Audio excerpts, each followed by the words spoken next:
Hello students, तो आज हम देखेंगे बैंक रिकंसिलिएशन स्टेटमेंट की थ्योरी। बैंक रिकंसिलिएशन कैसे बनाना है वो भी मैं आपको सिखाऊंगी, लेकिन उससे पहले हमें ये जानना जरूरी होता है कि what is the bank. Bank के जो है वो क्या है और उसके जो डॉक्यूमेंट्स है वो क्या है, क्योंकि आपको जो बैंक रिकंसिलिएशन स्टेटमेंट आप बनाएंगे उसके लिए ये डॉक्यूमेंट्स क्या है ये जानना आपको बहुत जरूरी है। ठीक है, तो देखो, सबसे पहले है meaning, importance and utilities of accounting documents. ये अकाउंटिंग डॉक्यूमेंट्स क्या है? अकाउंटिंग डॉक्यूमेंट्स आपको भी पता है, अभी अभी के जमाने में बहुत मतलब ऐसे नहीं है कि किसी को बैंक का खाता है, किसी का बैंक का खाता नहीं है। अभी छोटे छोटे बच्चों का भी बैंक का खाता होता है, तो बैंक में आप जाते हो तो आपको एक स्लिप, पैसे भरने के लिए कुछ एक स्लिप दिया जाता है, उसको पेइंग स्लिप या डिपॉजिट स्लिप बोलते हैं। उसके बाद पैसे निकालने के लिए अलग से होता है, उसके बाद पासबुक होता है। वही जो डॉक्यूमेंट्स है वही अभी हम यहाँ पे देख रहे हैं, पढ़ रहे हैं वर्ड का। तो क्या है, तो इन डॉक्यूमेंट्स का मतलब इनका इंपॉर्टेंस क्या है, ये डॉक्यूमेंट्स क्यों बनाए गए? तो ये accounting document describe all the basic facts of transaction, like the amount of transaction, ठीक है, to whom the amount was paid, the purpose of transaction and the date of transaction। इससे हमें पता चलता है कि वो पैसा हमने किसको दिया है, कितना पैसा दिया है, कभी दिया है, ठीक है, डेट क्या है, ये सब पता चलो। सबसे इम्पोर्टेंट थिंग है इसका, ये प्रोवाइड एविडेंस। सबसे इम्पोर्टेंट है, इट प्रोवाइड्स एविडेंस, मतलब एज अ प्रूफ आपके पास वो रहता है कि आपने समझो 5,000 का पेमेंट किसी को किया है, आपने ऐसे ही पेमेंट किया तो आपके पास एक प्रूफ नहीं रहेगा, लेकिन जो बैंक के डॉक्यूमेंट्स होते हैं ना, उसकी वजह से वो प्रूफ आपके पास रहता है कि आपने एक पर्टिकुलर इंसान को या पर्टिकुलर पार्टी को 5,000 का 10,000 का जो भी है पेमेंट किया है, या फिर किसी को पेमेंट आया है, तो उस ट्रांजेक्शन का एक एविडेंस आपके पास रहता है। इसलिए ये जो डॉक्यूमेंट्स है वो आपको पढ़ना बहुत जरूरी है, उसको जानना बहुत जरूरी है कि उसमें क्या क्या होता है, कंटेंट कौन कौन से होते हैं, ये सब जानना आपको बहुत जरूरी है। अभी क्या हुआ है, अभी जो है अ, अभी नेट बैंकिंग का ज्यादा यूज हो रहा है। Internet and mobile banking play prominent role in today's business. Payment and receipts are cash through. Payment and receipt of cash through this method generates instant and automatic proof of the both parties। ठीक है, अभी internet का ज्यादा use कर रहा है, हम अभी गूगल पे यूज करते हैं, फोन पे यूज करते हैं, ठीक है, कंपनीज में या आरटीजीएस एनएफटी का यूज होता है कि इंटरनेट से हम बहुत सारे पेमेंट करते हैं। यहाँ पे भी आपको लगता है कि यहाँ पे भी मतलब जब इंटरनेट पे भी आप पेमेंट करते हो उसके भी एक ऑनलाइन पेमेंट और रिसिप्ट की एक सेट जनरेट होती ही है। ऐसे नहीं कि वो रिसिप्ट बस हम अभी पढ़ रहे हैं, वो डॉक्यूमेंट जस्ट पेपर नहीं रहता है, ऑनलाइन जो पेमेंट करते हैं उसकी भी रिसिप्ट जनरेट होती है। ठीक है, लेकिन अभी देखो, अब सब इंटरनेट से हो रहा है, सब इंटरनेट बैंकिंग करते हैं, लोग फिजिकली बैंक में जाना नहीं छोड़ रहे हैं, इसका भी देखो। बट इवन दो इंटरनेट का यूज रहा, but even though now large number of transaction are made by personally visiting the bank, payments and receipts by cheque and drafts have not lost their significance together. ठीक है, internet banking के होने के बावजूद भी अभी भी लोग बैंक में जाते हैं, पेमेंट की स्लिप करते हैं, कैश डिपॉजिट की स्लिप करते हैं, रिसिप्ट मतलब पेमेंट रिसिप्ट होती है, चेक चेक डिपॉजिट किया जाता है, वो अभी भी चालू है। इंटरनेट बैंकिंग होने के बाद भी उनका इम्पोर्टेंस कम अभी तक हुआ नहीं है। तो सबसे पहले डॉक्यूमेंट क्या है, तो सबसे पहले डॉक्यूमेंट है हमारी पेइंग स्लिप, इसे बोलते हैं डिपॉजिट स्लिप्स। जैसे अगर आपको बैंक में पैसा भरना है तो पेइंग स्लिप आपको दी जाती है, उसका फॉर्मेट किस तरह से मैं आपको बता दी। देखो, ये होती है पेइंग स्लिप, ये है पेइंग स्लिप, इसे ही बोलते हैं डिपॉजिट स्लिप। समझो आपको 50,000 रुपीज इसमें पैसा भरना है बैंक में, ठीक है, तो आपको ऐसे भरना है, तो आप इसको कैसे भरेंगे?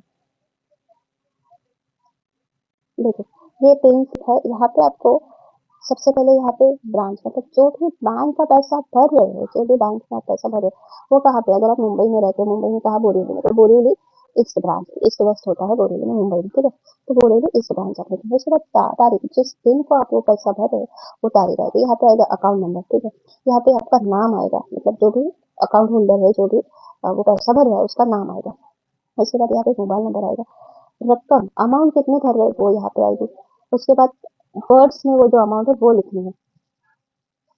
उसके बाद यहाँ पे कैश या फिर चेक जो भी है उसका यहाँ पे विवरण आएगा, ठीक है, और यहाँ पे लास्ट में आप पूरी अमाउंट जो है वो लिखते हैं, यहाँ पे कैशियर का साइन आएगा।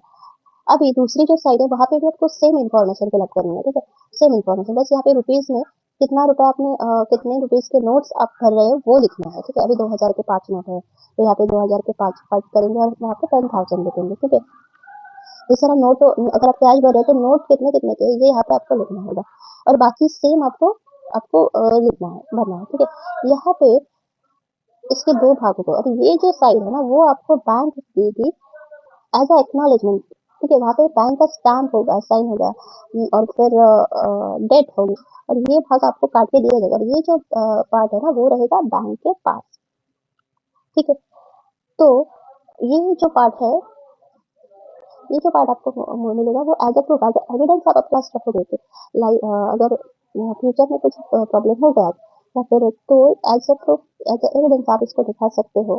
ठीक है, और दूसरी एक चीज होती है, इस स्लिप की वजह से आपके पास एक एविडेंस भी होता है। दूसरी चीज होती है कि अकाउंट में अगर आप एंट्री करने जा रहे हो तो इसके बेसिस पे आप एंट्री कर सकते हैं, जो आपका एक्नॉलेजमेंट दी जाती है उसके बेसिस पे आपके अकाउंट में एंट्री हो सकती है। ठीक है, यहाँ पे देखो, the right hand side is kept with the bank for the record, and the left hand side known as counterfoil is duly stamped, signed and dated by the receiving clerk. This is written back to the account holder. This is written back to the account holder which serves as acknowledgement. ठीक है, ये जो भाग मैंने आपको बताया, ये जो पार्ट मैंने आपको बताया वो आपको वापस दिया जाता है।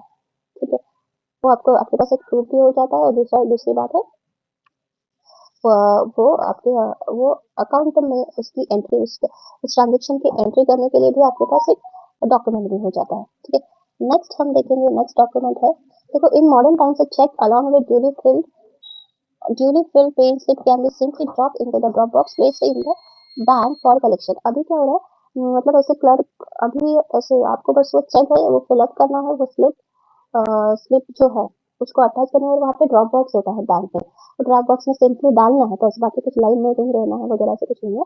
और वहाँ पे जो आपकी लेफ्ट साइड की जो एक्नॉलेजमेंट जो आपको मिलेगी कस्टमर को, जो मुझे यहाँ पे स्टैम्प मारते हैं उसको लेके आना है। ठीक है, ये भी बहुत मतलब अभी लाइन लगाने की झंझट मारी नहीं था, मतलब जो टाइम जाता था लाइन लगाने में, क्लर्क को वो चेक दो, वेट करो, तो ऐसा नहीं होता है। ठीक है, अभी बैंक से ड्रॉप बॉक्स होता है, बस उसमें चेक ड्रॉप करो और आप वापस आ सकते हो। मतलब इससे आपका काम जल्दी से भी होता है, और बिना किसी रुकावट के भी होता है। ठीक है, नेक्स्ट हम देखेंगे विड्रॉल स्लिप। विड्रॉल स्लिप जो है, विड्रॉल मतलब क्या होता है, पैसा निकालना, बैंक से पैसे अगर आपको निकालने हैं तो इस विड्रॉल स्लिप का यूज होता है। ठीक है, मीनिंग क्या है इसका, देखो,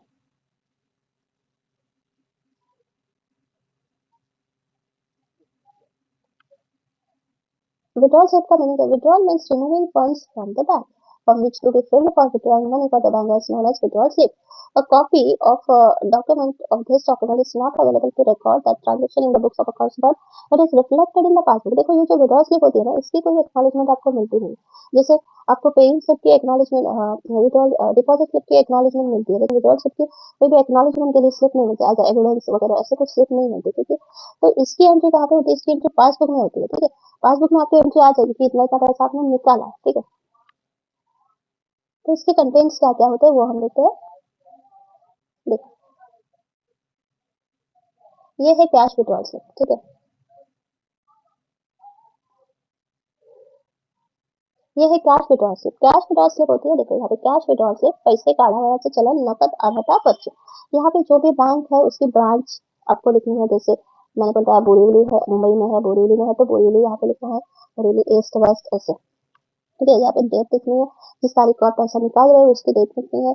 यहाँ पे कितना आपको अमाउंट निकालना है वो अमाउंट लिखनी है वर्ड्स में। ठीक है, वो अमाउंट कितनी है, उसके बाद यहाँ पे आपका अकाउंट नंबर लिखना है, कितना अमाउंट है वो। ठीक है, उसके बाद यहाँ पे नाम लिखना है, कस्टमर का नाम आएगा यहाँ पे, वापस अमाउंट आएगी यहाँ पे। ये जो साइन है, साइन इंपॉर्टेंट बहुत है, वो साइन मैच होना जरूरी होता है।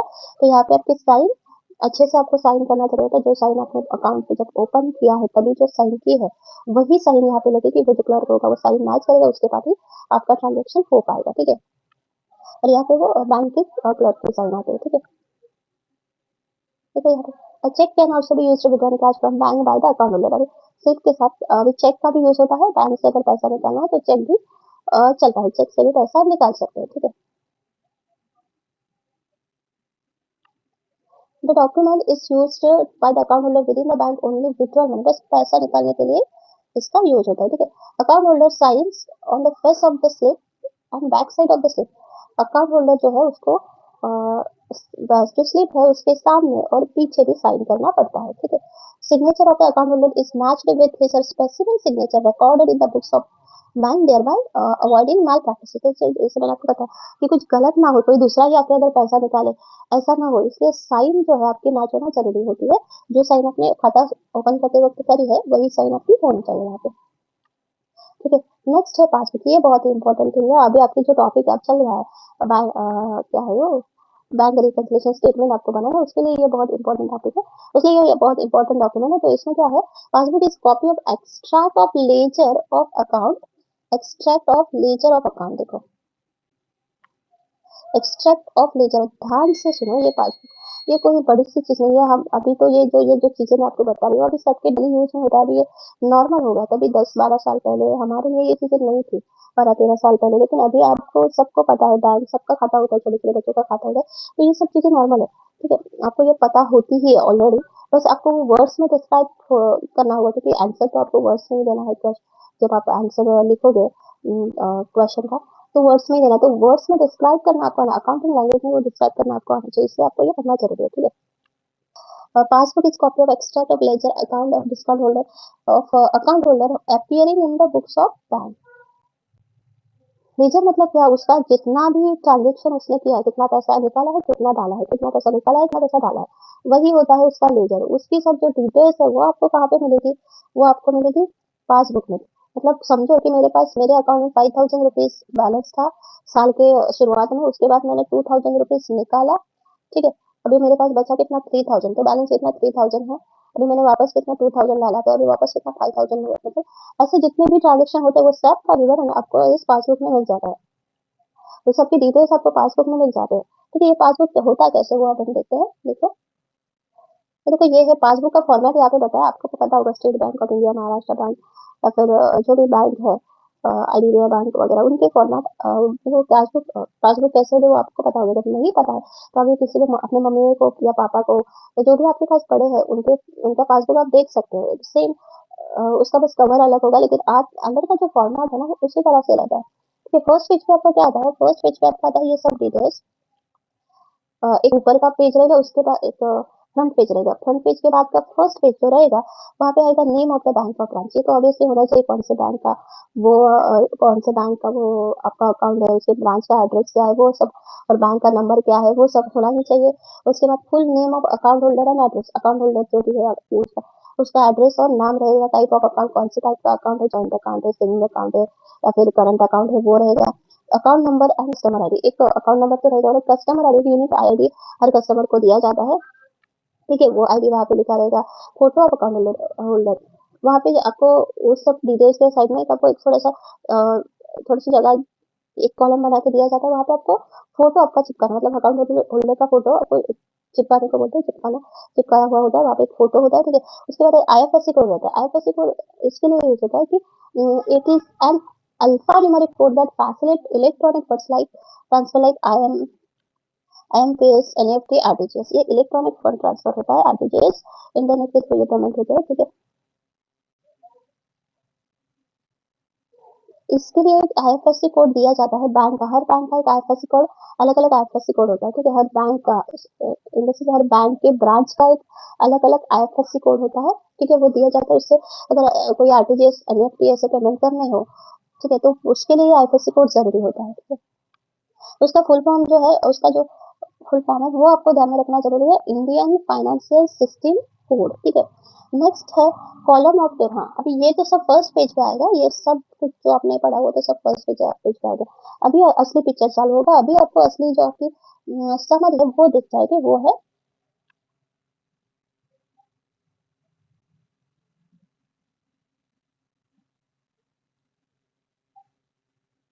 ठीक है। यहाँ से आपको ये समरी दिखेगी, देखो जो भी अकाउंट होल्डर है या फिर कस्टमर है या फिर समझो हम ही अकाउंट होल्डर है, हमारा ही बैंक ऑफ इंडिया में खाता है, ठीक है। तो मैंने जो भी अप्रैल समझो पर्टिकुलर महीना है, अभी नवंबर चल रहा है, तो हमने समझो अक्टूबर ले लिया, ठीक है। तो अक्टूबर के महीने मैंने जो भी ट्रांजेक्शन किया ना वो सब मेरे पासबुक में मुझे दिख जाएंगे, ठीक है। अगर मैं पासबुक प्रिंट करवा के लूंगी तो अक्टूबर के सारे ट्रांजेक्शन मुझे दिख जाएंगे, तो यहाँ पे डेट आएगी, कौन से तारीख को वो ट्रांजेक्शन हुआ है, पर्टिकुलर किसके लिए हुआ है, मतलब समझो मैंने एक अविनाश को पैसा दिया है, चेक के थ्रू दिया है, कैसे दिया, अविनाश को दिया, तो उसका यहाँ पे अविनाश का नाम आएगा, और फिर किसी अदर चीज के लिए दिया है, उसके बाद चेक नंबर आएगा, उसके बाद अमाउंट विड्रॉ, अगर पैसा निकाला तो उसका अमाउंट आएगा, पैसा डिपॉजिट किया तो यहाँ पे आएगा, और अभी सब डिपॉजिट विड्रॉल डिपॉजिट विड्रॉल करके जो भी बैलेंस है वो इस कॉलम में आएगा, उसके बाद ये सिग्नेचर आएगा, ठीक है। तो ये सब आता है पासबुक में। नेक्स्ट है पासबुक इज अपीयर्ड, देखो, passbook is appeared in the 10th 18th century, ठीक है, allowing customers to have transaction information in their own hands for the first time. Prior to this, customer had no history of their own deposits and withdrawal. Today, bank statement can view on the lines. ये जो passbook है ना, इसका शोध जो लगा ना वो 18th सेंचुरी में लगा, उससे पहले ये नहीं था, उससे पहले कस्टमर को आपको पता ही नहीं था कि मैंने भाई कितना पैसा निकाला, कितना डिपॉजिट किया, ये सब कस्टमर को पता ही नहीं चल रहा था, ठीक है। तो ये पासबुक का शोध लगा 18th सेंचुरी में, ठीक है। सभी कस्टमर को पता चलता है कि मेरा जो अकाउंट है उसकी क्या स्थिति है, कहाँ पे उसका कितना पैसा विड्रॉल हुआ है, कितना डिपॉजिट हुआ है, किसको कितना पेमेंट किया, वो सब पता चलता है। अभी तो बैंक स्टेटमेंट आता है, ज्यादा इंडिविजुअल्स के पास तो बैंक पासबुक ही रहता है, लेकिन अभी जो कंपनीज होते हैं उनके पास बैंक स्टेटमेंट ही आता है, हर महीने के 1 तारीख को लास्ट महीने का स्टेटमेंट आ जाता है, ठीक है। तो अभी हम देखते हैं बैंक स्टेटमेंट। बैंक स्टेटमेंट ये तो आपको अभी के लिए भी इम्पोर्टेंट, और बैंक स्टेटमेंट आपको समझना सबसे जरूरी है, वो क्यों कि आगे अगर आप अकाउंटेंट का जॉब करने जाओगे तभी आपको ये बैंक स्टेटमेंट से बहुत आपका करीबी का रिश्ता हो जाएगा। तो बैंक स्टेटमेंट क्या होता है, कैसे होता है, वो आपको समझना बहुत जरूरी है, ठीक है। बैंक स्टेटमेंट का मीनिंग क्या है, businessman open current account for their business considering the benefits provided by this bank. Current account holders enjoy unlimited numbers of deposits and withdrawals. Therefore, the number of transactions is large.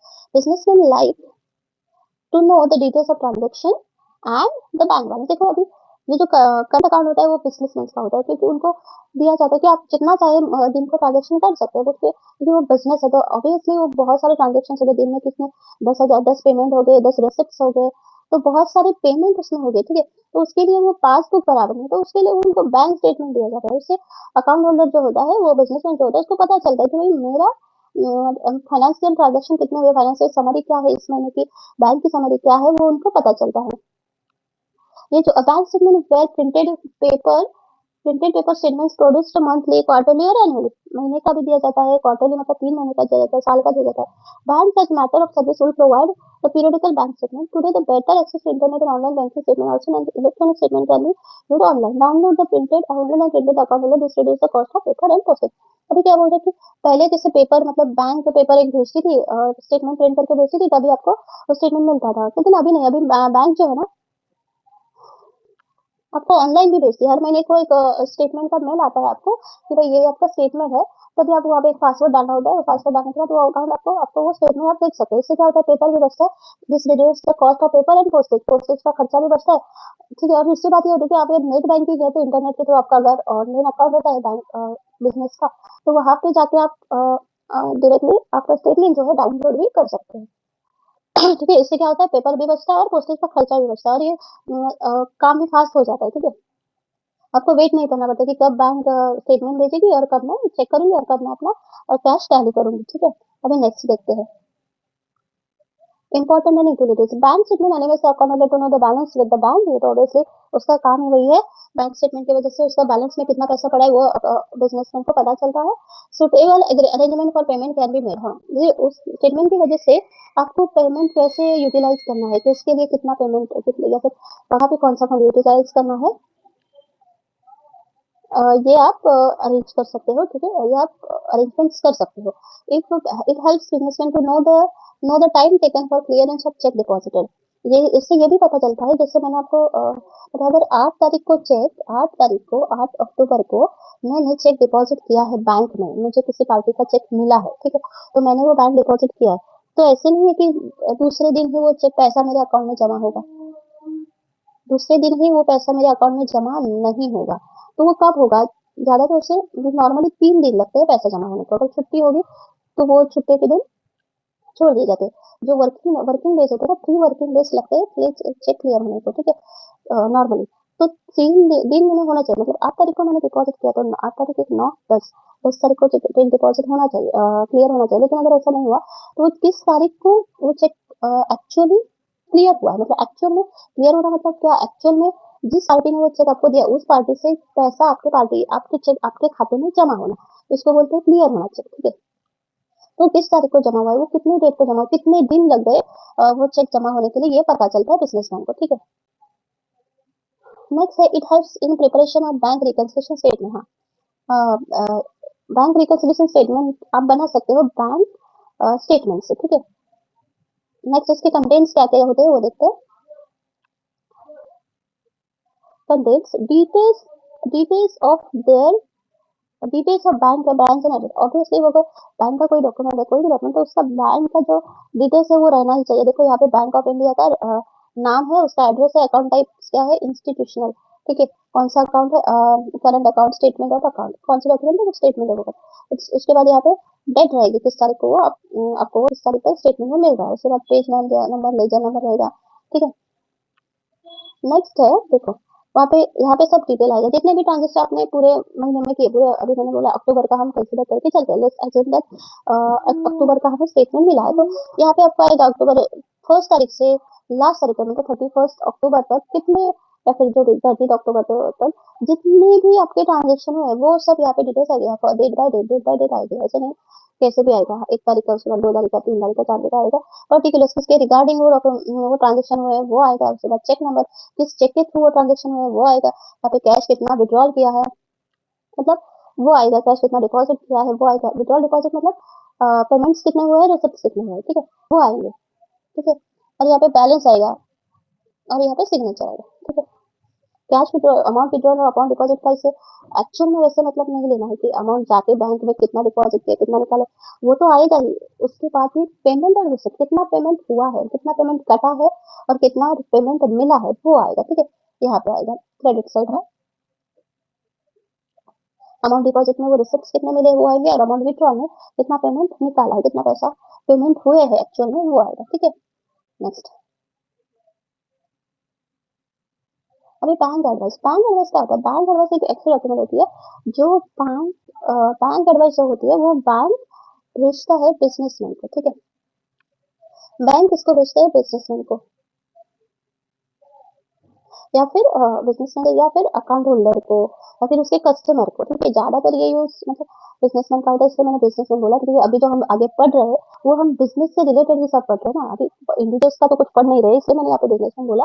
Bank advice जो भेजा वो businessman को, advice individuals को भी भेजा जाता है, लेकिन जो भी अकाउंट होल्डर है, जो भी कस्टमर है, उसको जो लेटर भेजा जाता है, उसको जो बैंक लेटर भेजती है उसको बोलते हैं बैंक एडवाइस। अब ये लेटर किसके रिगार्डिंग हो सकता है, देखो bank advice is a letter send by the bank to customer account holder in a prescribed form, inform them about this honor of check deposit for collection, change bank charges debited, dishonor of bill receivable discounted, bill sent to bank for collection, interest charged and allowed by bank, dividend or interest collected by bank, or any other payment made by bank according to the standing instruction given by the customer। ठीक है, इसका format कैसे होता है देखो, मतलब ये जो एडवाइस जो भेजा है, तो रिगार्डिंग अगर आपको कोई जो चेक डिसऑनर हुआ है, आपने चेक कलेक्शन के लिए भेजा है बैंक में और वो डिसऑनर हुआ है, किसी भी वजह से डिसऑनर हुआ मतलब वो पैसा नहीं जमा हो रहा है आपके अकाउंट में, नहीं जमा कर सकते अकाउंट में, क्योंकि कोई भी रीजन हो सकता है, किसी सामने वाले का चेक में साइन की गलती है, साइन गलत है, या फिर डेट गलत है, या कुछ गलत है, चेक डिसऑनर होने के बहुत सारे रीजन है, या फिर फंड ही नहीं है अकाउंट में उनके, इस वजह से डिसऑनर उसका रीजन वहाँ पे बताया जाता है कि क्यों डिसऑनर हुआ है, वो जो एडवाइस है वहाँ पे सब लिखा जाता है, ठीक है। उसके बाद अगर बैंक चार्जेस, कोई बैंक चार्जेस है तो आपको पता नहीं और अपने वो डेबिट हुए हैं तो उसके लिए बैंक चार्जेस अगर काटते हैं बैंक में तो उसका भी लेटर भेजा जाता है, तो इसके बाद dishonourable base receivable discounted, base receivable discounted, जो बेस रिसेबल डिस्काउंटिंग करने के लिए आते हैं अगर वो डिसऑनर होते हैं तो उसके लिए भी बैंक में मतलब जो भी जो कस्टमर और बैंक के बीच में जो भी कम्युनिकेशन होना जरूरी है, जो भी कस्टमर को पता होना जरूरी है, ऐसे वो पता होने के लिए जो भी डॉक्यूमेंट भेजी जाती है, ठीक है, उसके लिए उसे बोलते हैं बैंक एड्रेस। उसका फॉर्मेट कैसे होता है, जैसे बैंक है, देखो इसका फोटो यहाँ पे है, मतलब फॉर्मेट यहाँ पे है, देखो बैंक एडवाइस। अभी यहाँ पे मुझे हमें दिया है बैंक एडवाइस, किसका है, the people's cooperative bank limited Pune ने बैंक एडवाइस भेजा है, किसको, धनश्री ट्रेडर्स को भेजा है। क्यों भेजा है कि भाई देखो यहाँ पे उन्होंने इलेक्ट्रिसिटी का बिल पेड किया है 15,000 का, ठीक है, उसके लिए उन्होंने बैंक एडवाइस भेजा कि भाई हमने आपका 15,000 का पेमेंट किया है इलेक्ट्रिसिटी बिल का, उसका एक लेटर उन्होंने उनको इन्फॉर्म कर दिया धनश्री ट्रेडर्स को। ठीक है, अब इससे हुआ क्या, एक तो पहले चीज हो गई कि ये जो 15,000 का पेमेंट किया है, 15,000 का, वो क्यों किया है बैंक ने, क्योंकि धनश्री ट्रेडर्स जो है उन्होंने एक इंस्ट्रक्शन देके रखा था बैंक का कि मुझे कोई झमेला नहीं चाहिए, हर तारीख को जब भी इलेक्ट्रिसिटी बिल आएगा तो आप उसको पेड कर दो, मुझे नहीं अभी मुझे मेरे पास मेरा उतना मेरे पास टाइम नहीं है, जो भी रीजन है कुछ भी हो, उन्होंने बोला कि मेरा इलेक्ट्रिसिटी का 15,000 का बिल हर महीने का आप पेड कर दो, ऐसे आपको इंस्ट्रक्शन देके रखा है। तो भाई बैंक ने क्या किया, डेट जब डेट हो गई वो पेड करने की इलेक्ट्रिसिटी बिल, तो उन्होंने 15,000 का बिल पेड कर दिया। ठीक है, और उसका ये जो लेटर है हमने पेड कर दिया, इसका एक लेटर उन्होंने भेज दिया, ये लिखित में लेटर है, ये एज एडवाइस, मैंने बोला ना आपको बैंक के जो डॉक्यूमेंट्स होते हैं ना, एज एविडेंस आपको यूज कर सकते हैं, एज प्रूफ यूज कर सकते हैं, और दूसरी एक एक्नॉलेजमेंट भी मिल जाती है। ठीक है, और एक डॉक्यूमेंट भी हो जाता है। अभी इससे पता क्या हुआ, इससे हुआ क्या देखो, एक तो वो जो बिजनेसमैन है, वो जो धनश्री ट्रेडर्स है, उनको पता चला कि मेरा इलेक्ट्रिसिटी का पेमेंट हो गया, तो अभी वो निश्चिंत हो गए कि भाई अभी मेरा इलेक्ट्रिसिटी का पेमेंट हो गया, तो मुझे डरने की जरूरत नहीं, क्योंकि मेरा बीच में लाइट कट जाएगा, मैं इलेक्ट्रिसिटी बिल पेड करना ही भूल गया, इसलिए डरने की जरूरत नहीं है। तो अभी वो निश्चिंत हो गए कि मेरा भी इलेक्ट्रिसिटी पेड होगा, तो बिल पेड होगा, तो अभी मैं निश्चिंत हो गया। और दूसरी बात ये भी पता चलती है कि अभी मेरे बैंक से 15,000 रुपए कटे हैं। ठीक है, 15,000 रुपए डेबिट हो गए मेरे बैंक से, तो मेरा उतना 15,000 रुपए का पेमेंट अमाउंट कम हो गया, बैलेंस कम हो गया। ठीक है, तो उसके हिसाब से वो अरेंजमेंट कर सकता है अगले फंड का। ठीक है, इसमें कंटेंट क्या क्या होते हैं देखो, इसमें name and address of bank, ये देखो बैंक का एड्रेस और नाम रहता है, उसके बाद date of sending device advice, ये डेट रहती है कभी सेंड किया उसके, उसके बाद name and address of account number of customer, customer का एड्रेस, उसका अकाउंट नंबर, नाम रहता है, उसके बाद पर्टिकुलर ट्रांजेक्शन, ट्रांजेक्शन जो भी ट्रांजेक्शन हुआ है उसके डिटेल्स चाहिए, और amount debited, amount to be debited और क्रेडिटेड, और जो भी अमाउंट डेबिट की है और क्रेडिट की है वो रहती है। ठीक है,